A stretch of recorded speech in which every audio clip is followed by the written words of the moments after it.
Oh God, I don't know what happened then, but I think my battery went, so I've just put it on charge. So where was I? Okay, back to the chart. Yeah, so life at the moment, I suppose, is good. You know, I have good days and bad days, but not so many bad days. Sort of more days of feeling anxious. Sometimes you kind of feel hopeless as well, but you know, I try to sort of look forward every time something goes wrong, especially sort of work-wise as well, because, you know, I'm hoping to go self-employed. I've got a few cleaning jobs that I've been working at, and, you know, I've got loads of advertising flyers, and, you know, I'm very organised, and by being organised, I suppose that helps me not to feel, you know, that I'm out of control in my worries. But yeah, it's going well. You know, I suppose the things that get me through this is, you know, my friends, and also being sort of self-reliant. I mean, you've got to kind of be yourself as well. You kind of got to get used to doing things. People are not going to always be there, like your family and your friends, and you kind of have to learn to get through. And I'm taking one day as it comes, and I think my biggest issue in my life so far is looking back.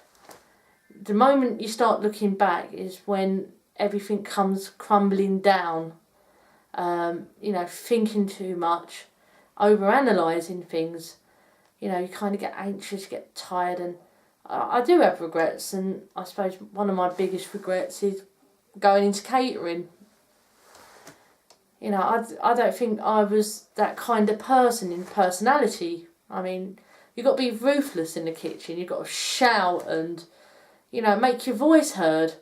To be honest, I was kind of like a delicate butterfly. I was literally caught up in it all. They were shouting at me like, get this, get that, you know, where's the stir fry, table so and so, you know.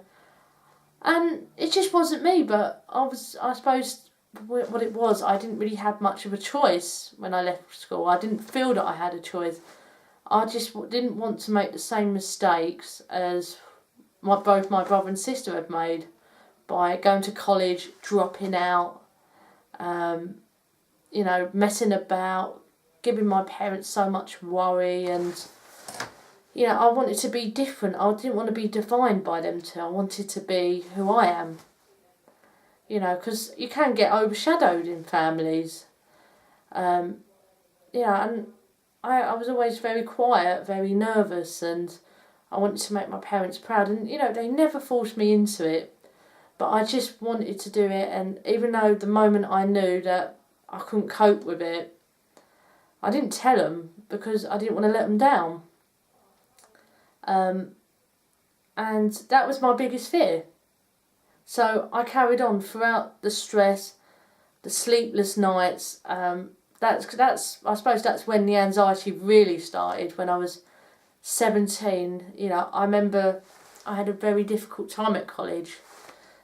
You know, not just with people. I mean, sort of emotionally. You know, so much happened at the time I was at college. You know, my mum collapsed at work, and, you know, she was eventually diagnosed with primary progressive multiple sclerosis, and everything seemed to be falling. You know, my coping, I wasn't. I was just existing. You know, I walked into the kitchen, people would shout, or, you know, people all clickety click. Everyone, you know, teenagers have their own problems, but at 17 I had probably more than people realise, and I didn't like to burden people. I kind of got on with it, and, you know, I was struggling. I started, I suppose, on my second year, I kind of stopped sleeping. I became a bit of a night owl.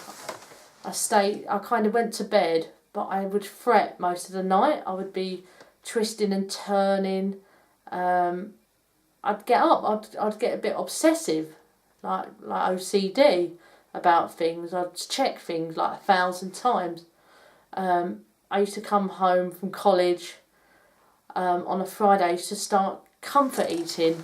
I mean, I used to stop off. This is silly, really.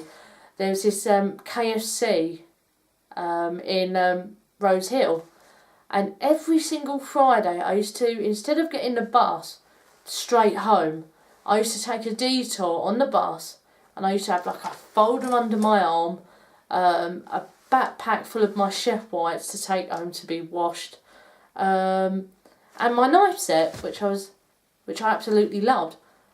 And I used to go to KFC and I used to comfort eat.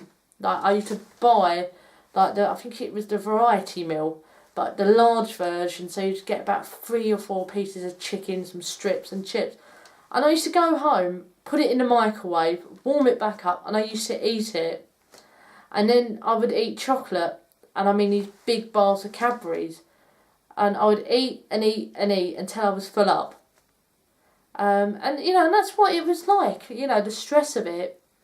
Nobody really understood, I didn't really have many friends apart from, 1 or 2 that I left college, very close to.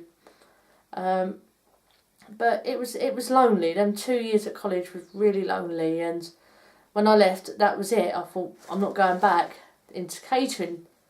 Then I thought, I've got to, and I tried, and every time I walked into a kitchen, I would have like a panic attack. I would feel like the lights were on me. I would feel like I was going to collapse. My legs would go to jelly. I couldn't think. My mind would just go to mash, and I don't know. It was just a strange experience, and I was scared. I'm not afraid to admit it now, but I was absolutely bricking it. And, with my family and all that, they've been very supportive, very understanding, and, I don't know if many families would be, if I was in their family, but, they've kind of helped me in their own way, and they try to understand, and they've supported me. And I just feel now it's time just to find my own way, really, in life, and, working on the radio, volunteering, it's a great outlet, it's a great opportunity. I'm passionate. I feel that drive, I suppose in the last 6 months this is kind of like the happiest that I've been, as well as the most scared, because I don't want to mess up. But, that's what it's like with anxiety. It's a constant battle, but you shouldn't give in, we're all individuals. I can't comment on what you're going through, because, that would be hypocritical of me. That's a big word. But it would be, you've got to kind of find your own way, find what works for you. And, if I could give you any advice, it would be to be open, to be honest with yourself. Don't shy away from things. Don't let people down. And most importantly, don't kick yourself when things go wrong. We're all human, But I suppose we just got to find a way forward. And anyway, I'm going to let you all go, because I don't want to bore you anymore. See, that's my negativity. But I mean, I don't want to let this go on too long. So I'm going to let you go, and I really hope that you like this video. And any comments, I'll reply to them in due course. But thank you for listening, and I hope this helps you.